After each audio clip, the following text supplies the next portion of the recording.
ಜಗತ್ತಿನೊಳಗೆ ನಮ್ಮ ಮಾನಸಿಕತೆಯಿಂದ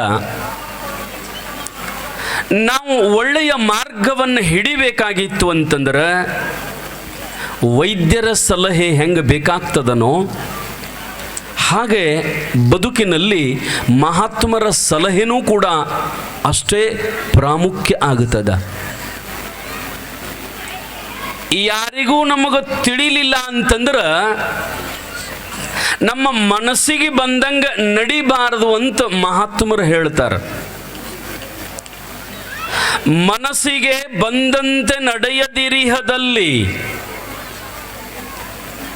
ನಮ್ಮ ಮನಸ್ಸಿಗೆ ಬಂದಂಗೆ ನಾವು ನಡೆದೀವಿ ಅಂತಂದ್ರೆ ನಮ್ಮ ಮನಸ್ಸು ನಮಗೆ ಚಲೋ ಹೇಳೋದಿಲ್ಲ. ಅದಕ್ಕನೇ ಯಾರು ಹೇಳ್ದಂಗೆ ಕೇಳಬೇಕು ಅಂತಂದ್ರೆ ಮಹಾತ್ಮರು ಹೇಳ್ದಂಗೆ ಕೇಳಬೇಕು. ಮಹಾತ್ಮರು ಒಳ್ಳೆಯದನ್ನು ಹೇಳ್ತಾರೆ, ನಮ್ಮ ಮನಸ್ಸು ನಮಗೆ ಕೆಟ್ಟದ್ದು ಹೇಳ್ತದ. ಶರೀರ ಶುದ್ಧ ಆಗಬೇಕಾದ್ರೆ ಹೆಂಗೆ ಡಾಕ್ಟರ್ ಬೇಕೋ, ಮನಸ್ಸು ಶುದ್ಧ ಆಗಬೇಕಾದ್ರೆ ಮಹಾತ್ಮರು ಬೇಕು. ಮಹಾತ್ಮರ ನುಡಿಮುತ್ತುಗಳು ಬೇಕು, ಮಹಾತ್ಮರ ಚರಿತಾಮೃತಗಳು ಕೇಳಬೇಕು. ಪ್ರತಿಯೊಬ್ಬ ಮನುಷ್ಯನ ಮನಸ್ಸಿನಲ್ಲಿ 3 ದೋಷಗಳದಾವಂತ. ಒಂದು ಮಲದೋಷ, ಇನ್ನೊಂದು ವಿಕ್ಷೇಪ ದೋಷ, ಮತ್ತೊಂದು ಆವರಣ ದೋಷ. ಈ 3ಗಳೊಳಗ ಈಗೇನು ನೀವು ಪುರಾಣ ಕೇಳ್ತಿರಲ್ಲ, ಇದರಿಂದ ಯಾವ ದೋಷ ಹೋಗ್ತದ ಅಂತಂದ್ರೆ ಮನಸ್ಸಿನಲ್ಲಿರತಕ್ಕಂಥ ಮಲದೋಷ ಹೋಗ್ತದೆ. ಮಲದೋಷ ಅಂತಂದ್ರೇನು? ಪಾಪದೋಷ. ಜೀವನದೊಳಗೆ ನಾವು ತಿಳಿದೋ ತಿಳಿಲಾರ್ದನೋ ಒಟ್ಟು ನಮ್ಮಿಂದ ಪಾಪ ಆಗಿರುತ್ತದೆ, ನಮ್ಮಿಂದ ಪಾಪ ಆಗಿರುತ್ತದೆ.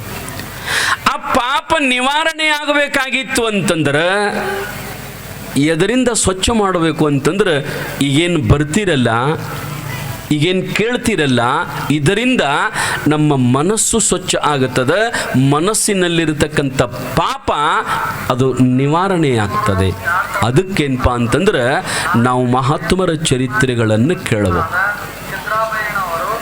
ಜಗತ್ತಿನೊಳಗೆ 2 ಮಾರ್ಗಗಳದವಲ್ಲ, ಆ 2 ಮಾರ್ಗಗಳೊಳಗೆ ನಾವು ಯಾವತ್ತೂ ಒಳ್ಳೆಯ ಮಾರ್ಗವನ್ನು ಅನುಸರಿಸಬೇಕು. ಒಳ್ಳೆಯ ಮಾರ್ಗವನ್ನು ನಾವು ಅನುಸರಿಸಬೇಕು. ಶ್ರೇಯಸ್ಸ ಪ್ರೇಯಸ್ಸ ಉಪನಿಷತ್ತಿನೊಳಗೆ ಬರೀತಾರೆ, ಈಶಾವಾಶೋಪನಿಷತ್ತಿನಲ್ಲಿ. ಶ್ರೇಯಸ್ಸ ಪ್ರೇಯಸ್ಸ ಮನುಷ್ಯಮೇತತ್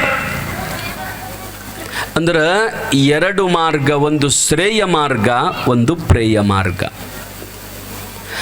ಮಹಾತ್ಮರು ಅಂದ್ರೆ ಬಸವಾದಿ ಶರಣರು ಶ್ರೇಯ ಮಾರ್ಗವನ್ನು ಅನುಸರಿಸಿದರು, ಅಂದ್ರೆ ಒಳ್ಳೆಯ ಮಾರ್ಗವನ್ನು ಅವ್ರು ಹಿಡಿದರು. ನಾವು ಯಾವುದಂತಂದ್ರೆ ಪ್ರೇಯವಾದ ಮಾರ್ಗ, ಅಂದ್ರೆ ಅದು ಪಾಪದ ದಾರಿ ನಾವು ಹಿಡಿದದ್ದು. ಮಹಾತ್ಮರು ಹೋಗೋದು ಅದು ಪುಣ್ಯದ ಮಾರ್ಗ, ಅದು ಧರ್ಮದ ಮಾರ್ಗ. ಆ ಮಾರ್ಗದೊಳಗೆ ಪಾಪ ಇಲ್ಲ, ಕೋಪ ಇಲ್ಲ, ತಾಪ ಇಲ್ಲ, ಅಲ್ಲಿ ಕೆಟ್ಟದ್ದು ನಡೆಯೋದಿಲ್ಲ. ಅಲ್ಲಿ ಕೇವಲ ಧರ್ಮದ ಅನುಕರಣೆ ಮಾತ್ರ ಇರ್ತದೆ. ಅದನ್ನು ಬಸವಣ್ಣನವರು ಆ ಮಾರ್ಗವನ್ನು ಅನುಸರಿಸ್ತಾರೆ. ಬಸವಣ್ಣನವರು ಲಿಂಗ ಧಾರಣೆಯನ್ನ, ಅಂದರೆ ಜಗತ್ತಿನೊಳಗೆ ಎಲ್ಲ ದೇವತೆಗಳಿಗಿಂತಲೂ 2 ದೇವತೆಗಳನ್ನ ಪ್ರಾಮುಖ್ಯವಾಗಿ ಹೇಳ್ತಾರೆ ಬಸವಣ್ಣವರು. ಏನಂತಂದ್ರೆ ಒಂದು ಗುರು, ಇನ್ನೊಂದು ಲಿಂಗ.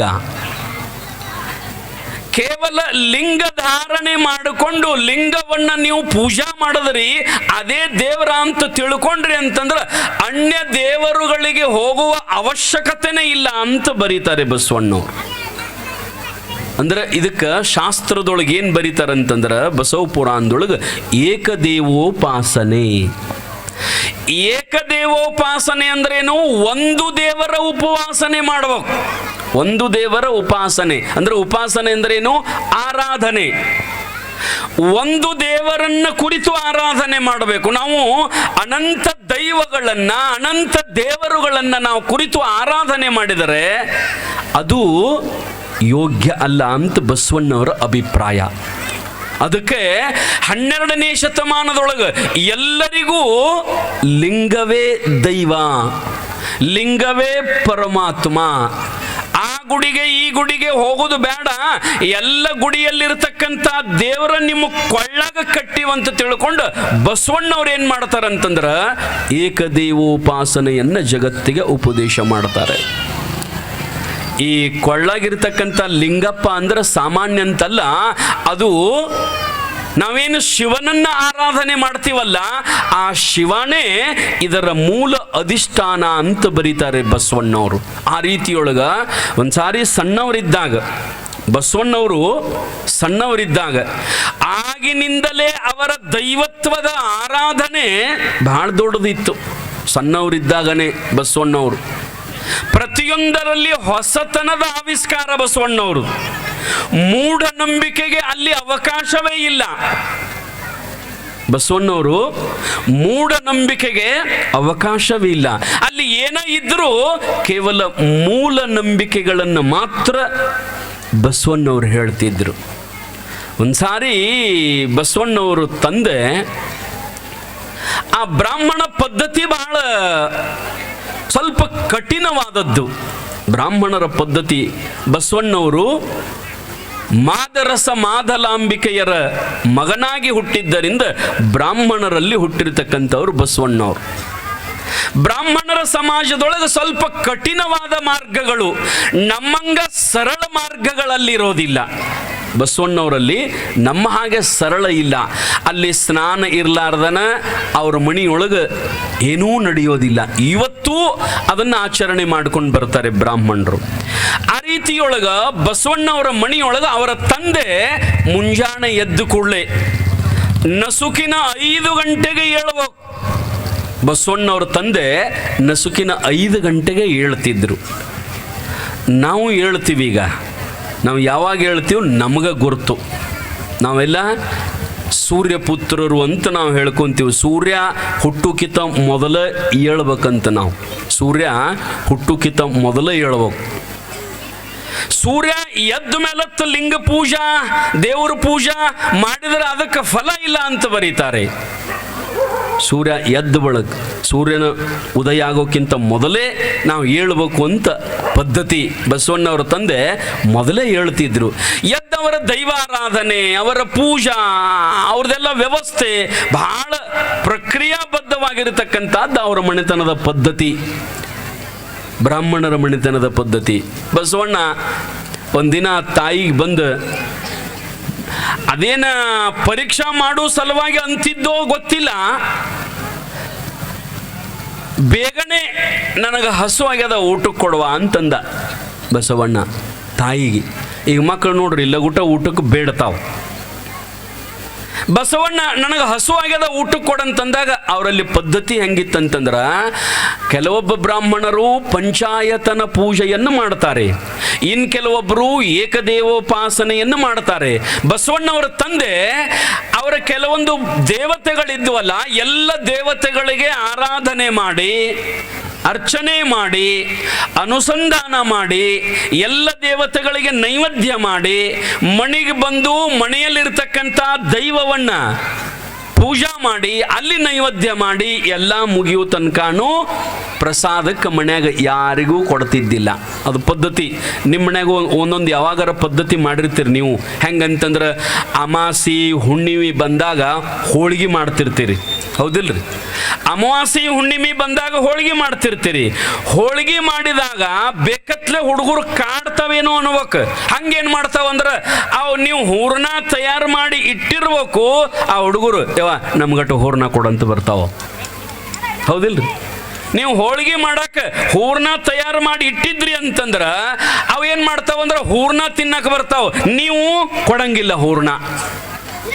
ದೇವರಿಗೆ ನೈವೇದ್ಯ ಆಗೋಕು, ದೇವರಿಗೆ ನೈವೇದ್ಯ ಮಾಡಿದ ನಂತರ ತಿನ್ಬೇಕು, ಹಂಗೆ ತಿನ್ನಬಾರ್ದಂತ ತಿಳ್ಕೊಂಡು ನೀವು ಹೆಂಗೆ ಕೊಡಂಗಿಲ್ಲಲ್ಲ, ಹಂಗೆ ಬಸವಣ್ಣವರ ತಂದೆ ಎಲ್ಲ ದೈವಾರಾಧನೆಯ ಮುಗಿಯೋ ಪರ್ಯಂತರವಾಗಿ ಏನು ಮಾಡ್ತಿದ್ದಿಲ್ಲ ಅಂತಂದ್ರೆ ಮನೆಗೆ ಯಾರಿಗೂ ಏನೂ ಕೊಡ್ತಿದ್ದಿಲ್ಲ. ಅವ್ರ ತಾಯಿ ಎತ್ತಕ್ಕೆ ಹೋಗಿ, ಇಲ್ಲ ನನಗೆ ಭಾಳ ಹಸಿವಾಗ್ಯದ, ಈಗ ನನಗೆ ಊಟಕ್ಕೆ ಕೊಡಲೇಬೇಕು, ನನಗೆ ಪ್ರಸಾದಕ್ಕೆ ಕೊಡಬೇಕಂತ ಹಠ ಹಿಡಿದಾಗ ಅವ್ರ ತಾಯಿನೂ ಅಷ್ಟ ಕಟ್ಟುನಿಟ್ಟಾಗಿ ಪಾಲನೆಯನ್ನು ಮಾಡ್ತಿದ್ಲು. ಮನ್ಯಾಗ ಹೆಣ್ಮಕ್ಳು ಪಾಲನೆ ಮಾಡುವುದು ಭಾಳ. ಆ ರೀತಿಯೊಳಗೆ ಆಕಿನೂ ಹೇಳಿದ್ಲು, ಇಲ್ಲ ನಿಂದ್ರಪ್ಪ, ಈಗ ಹೋಗ್ಯಾರ ಅಲ್ಲಿ ವಿಷ್ಣುವಿಗೆ ಹೋಗ್ಯಾರ, ಶಿವನ ಮೂರ್ತಿಗೆ ಹೋಗ್ಯಾರ, ಅಲ್ಲಿಂದ ಈಗ ಸದ್ದು ಬರ್ತಾರ, ಬಂದ ಕೂಡಲೇ ಮನ್ಯಾಗ ನೈವೇದ್ಯ ಹಿಡಿದು ನಿನಗೆ ಪೂಜಾ ನಿನಗೆ ಪ್ರಸಾದಕ್ಕೆ ಕೊಡ್ತಾರ ಅಂತ ತಿಳ್ಕೊಂಡು ಎಷ್ಟೋ ತಕ ಹೇಳಿದ್ಲು. ಆದರೂ ಬಸವಣ್ಣವರು ಹಂಗ ಹೊಳ್ಳಿ ಕೇಳ್ತಿದ್ರು, ಕೊಡ್ಲಿಲ್ಲ. ಅವ ಅಂದ ಬಸವಣ್ಣ, ಅಪ್ಪ ಎಷ್ಟು ದೇವ್ರಿಗರ ಹೊಕ್ಕಾನವ, ಎಷ್ಟು ದೇವ್ರಿಗರ ಹೊಕ್ಕಾನ ಅಪ್ಪ ಅಂತಂದಾಗ ಅವ್ರ ತಾಯಿ ಅಂದ್ಲು, ಊರಾಗ ಮತ್ತೆ ಎಲ್ಲ ದೇವ್ರು ಅದಾವಪ್ಪ ತಮ್ಮ, ಆ ದೇವ್ರಿಗೆ ನಾವು ಹೋಗಬೇಕಲ್ಲ, ದೇವ್ರಿಗೆ ಹೋಗಲಿಲ್ಲ ಅಂದ್ರೆ ಹೆಂಗೆ ನಡೀತದ? ಈಗ ನೋಡು, ನೀವು ಎಲ್ಲ ದೇವ್ರುಗಳಿಗೆ ಹೋಗ್ತೀರಿ, ಮುಂಜಾನೆ ಎದ್ದು ಕೂಡಲೇ ಸ್ನಾನ ಮಾಡಿ ಊರಾಗ ಹನುಮಂತೇವ್ರಿಗೆ, ಆ ನಂತರ ನರಸಿಂಹ ದೇವರಿಗೆ, ಮತ್ತು ಊರಾಗ ಯಾವ್ಯಾವ ದೇವ್ರು ಇರ್ತಾವೆ ಎಲ್ಲರಿಗೂ ನಮಸ್ಕಾರ ಮಾಡಕ್ಕೆ ಹೋಗ್ತೀರಲ್ಲ, ಹಂಗೆ ಇನ್ನೊಂದಿಷ್ಟು ದೇವತೆಗಳದಾವ, ಎಲ್ಲ ದೇವರಿಗೆ ಹೋಗಿ ಬರ್ತಾನ ನಿಮ್ಮಪ್ಪ. ಆಗ ಬಸವಣ್ಣವ್ರ ತಲೆಯಾಗ ವಿಚಾರ ಹೆಂಗೆ ಬರ್ತದ ನೋಡ್ರಿ, ಏನಂತಂದ್ರೆ ಎಲ್ಲ ದೇವತೆಗಳಿಗೆ ಅಟ್ಟ ಪೂಜಾ, ಎಲ್ಲ ದೇವತೆಗಳಿಗೆ ಅಟ್ಟ ನೈವೇದ್ಯ ಹಿಡಿದ್ರೆ ಎಲ್ಲ ದೇವತೆಗಳು ಯಾವಾಗ ಒಲಿತಾರ ನಮಗ? ಎಲ್ಲ ದೇವತೆಗಳು ಯಾವಾಗ ಪ್ರತ್ಯಕ್ಷ ಆಗುತ್ತಾರ ನಮಗ? ನೋಡ್ರಿ, ಹಂಗಂದು ಹೊರಗೆ ಬರ್ತಾನೆ ಬಸವಣ್ಣ. ಹೊರಗೆ ಬಂದ ಇದರಿಂದ ನಮ್ಮ ತಂದೆ ತಾಯಿಗಳಿಗೆ ಒಂದು ಸಂದೇಶ ಕೊಡಬೇಕು. ನೋಡ್ರಿ, ನಮ್ಮ ಕಂಪ್ನಿನೂ ಹಂಗೆ, ಎಲ್ಲ ದೇವ್ರಿಗೆ ಹೋಗ್ತೀವಲ್ಲ, ನೀವು ತಾಯಂದಿರು ಶನಿವಾರ ದಿವಸ ಒಂದು ದೇವ್ರಿಗೆ ಹೋಗ್ತೀರಿ ಹನುಮಂತೇವ್ರಿಗೆ, ಶುಕ್ರವಾರ ದಿವಸ ಲಕ್ಷ್ಮೀ ದೇವ್ರಿಗೆ ಹೋಗ್ತೀರಿ, ಸೋಮವಾರ ದಿವಸ ಮಲ್ಲೈಗೆ ಮತ್ತೊಂದು ದೇವ್ರಿಗೆ ಹೋಗ್ತೀರಿ, ಮಂಗಳವಾರ ದಿವಸ ಎಲ್ಲವೂ ಹೋಗ್ತೀರಿ, ಮತ್ತು ಬುಧವಾರ ದಿವಸ ಮತ್ತೊಂದು ದೇವ್ರಿಗೆ ಹೋಗ್ತೀರಿ, ಬೆಸ್ತಾರ ಶುಕ್ರವಾರ ಎಲ್ಲ ದೇವ್ರಿಗೆ ಹೋಗ್ತೀರಿ, ಮತ್ತು ರವಿವಾರ ಯಾವ ದೇವ್ರಿಗೆ ಹೋಗ್ತೀರಿ? ಇಲ್ರಿ ಸ್ವಾಮಿ, ಅವತ್ತು ಸಾಲಿ ಹುಡುಗರ್ಗತ್ತೆ ನಮ್ಮದು ಸೂಟಿ ಇರ್ತದ, ರವಿವಾರ ದಿವಸ ನಮ್ಮದು ಸೂಟಿ ಅದ, ಅವತ್ತು ಯಾವ ದೇವ್ರಿಗೆ ಹೋಗಂಗಿಲ್ಲ, ಎಲ್ಲ ದೇವತೆಗಳಿಗೆ ಹೋಗ್ತೀವಿ ನೋಡ್ರಿ, ಸೋಮವಾರ ಮಂಗಳವಾರ ಬುಧವಾರ. ಅದರಾಗ ಮತ್ತೀಗ ಭಕ್ತಿ ಅಂದ್ರೆ ನಮ್ಮ ಹಿಂದಿನ ಮಂದಿ ಒಂದಿಟ್ಟು ದೇವ್ರಿಗೆ ಹೋಗ್ತೀರಿ, ನೀವೆಲ್ಲ ಗುಡಿಗಳಿಗೆ ಹೋಗ್ತೀರಿ, ಊದಿನ ಕಡ್ಡಿ ತಗೊಂಡು ಯಾರ ನೈವೇದ್ಯ ತಗೊಂಡು ಹೋಗ್ತೀರಿ.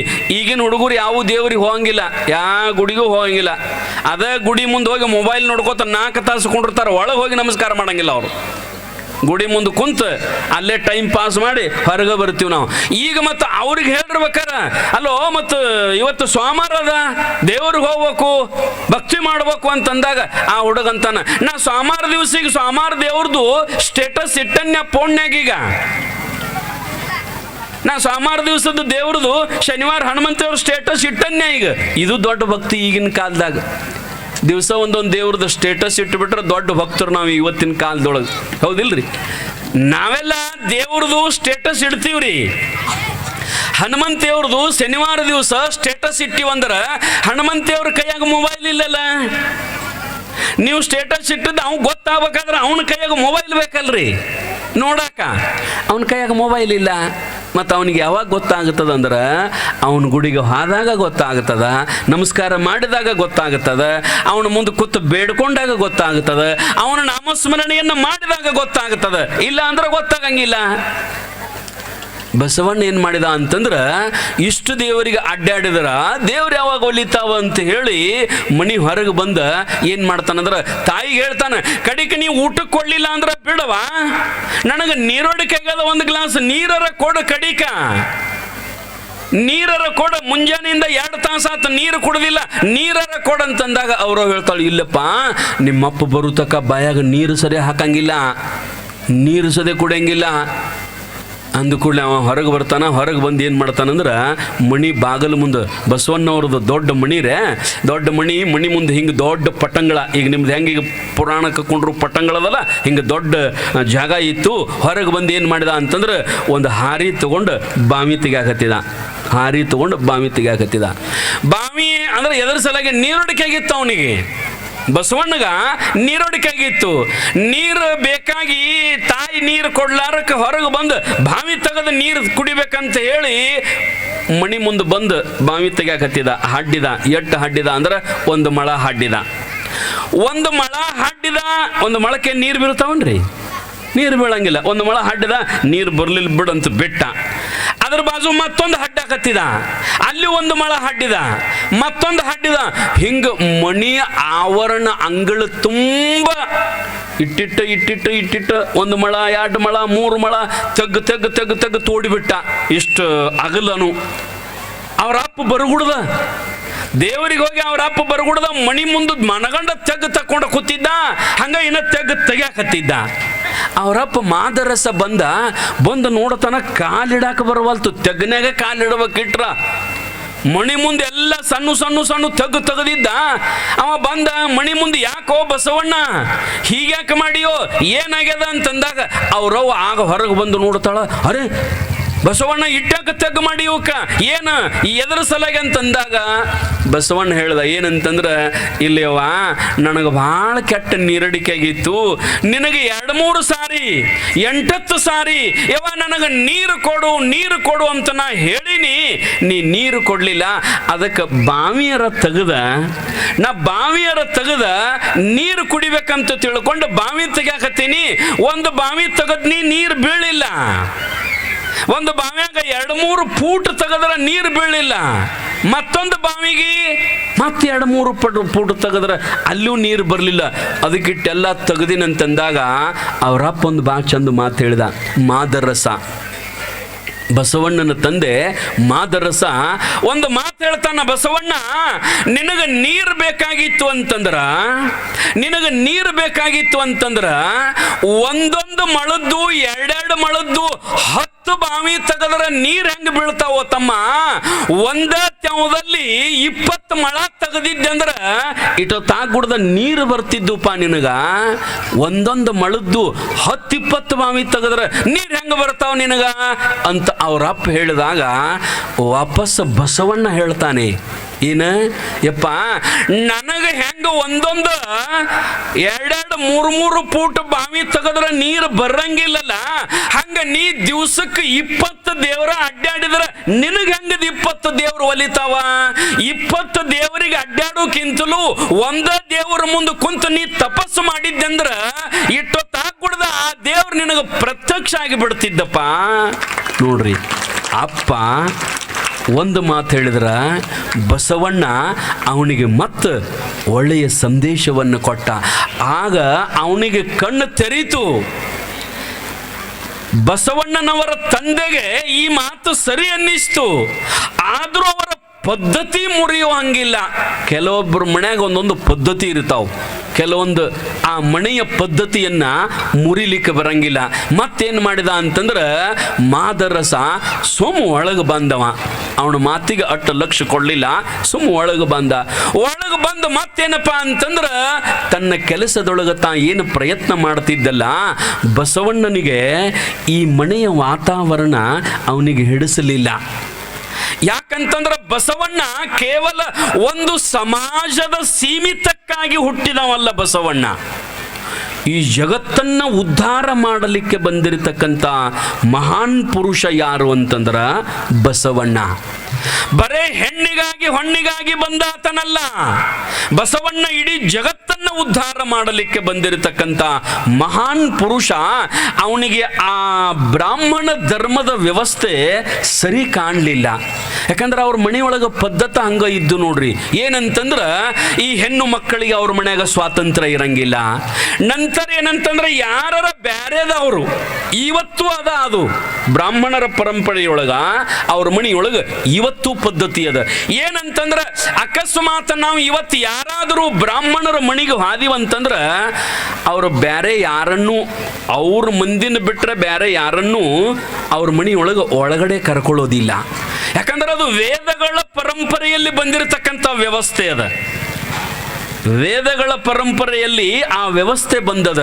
ಏನಂತಂದ್ರ ಈ 4 ವ್ಯವಸ್ಥೆಯನ್ನು ಹೇಳ್ತಾರ ವೇದಗಳೊಳಗ ಬ್ರಾಹ್ಮಣ ಪರಂಪರೆಯೊಳಗ. ಏನಂತಂದ್ರ ಬ್ರಾಹ್ಮಣ, ಕ್ಷತ್ರಿಯ, ವೈಶ್ಯ, ಶೂದ್ರ, ಈ 4 ಧರ್ಮಗಳದಾವ, 4 ವರ್ಣಗಳದಾವ ಈ ಜಗತ್ತಿನೊಳಗೆ. 4 ವರ್ಣಗಳು. ಮೊದಲನೇದ್ದು ಬ್ರಾಹ್ಮಣ, ಎರಡನೇದ್ದು ಕ್ಷತ್ರಿಯ, ಮೂರನೇದ್ದು ವೈಶ್ಯ, ನಾಲ್ಕನೇದ್ದು ಶೂದ್ರ. ಈ 3 ಮಂದಿ ಏನದಾರ ನೋಡ್ರಿ ಕೆಳಗಿನವ್ರು, ಅವ್ರು ಯಾರೂ ಬ್ರಾಹ್ಮಣರ ಮನೆಯನ್ನು ಪ್ರವೇಶ ಮಾಡುವ ಪದ್ಧತಿ ಇಲ್ಲ ಇವತ್ತು ಕೆಲವೊಬ್ಬರ ಮನೆಗೆ ಹೆಂಗದ ಅಂತಂದ್ರೆ, ಯಾರರ ಈ ಲೆಟ್ಟ ಮೈಕಿದು